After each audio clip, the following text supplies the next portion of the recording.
Greetings everyone. Today the topic is going to be how to set up Shopify customer accounts. Now before we start, make sure you click the link below to get the best Shopify free trial and start your business with some exclusive bonuses.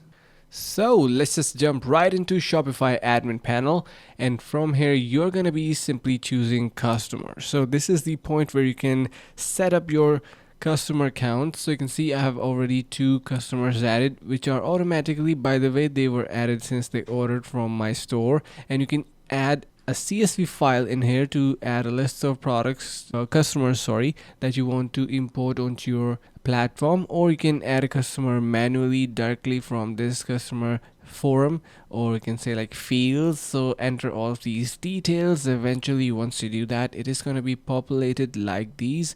Let me show you how they look. So you can see we have all of these details ready to go, and that's how you can easily add your customer and manage them. And hope this video was helpful. Finally, make sure to click the link in the description below to take advantage of our exclusive Shopify free trial to start your business right away.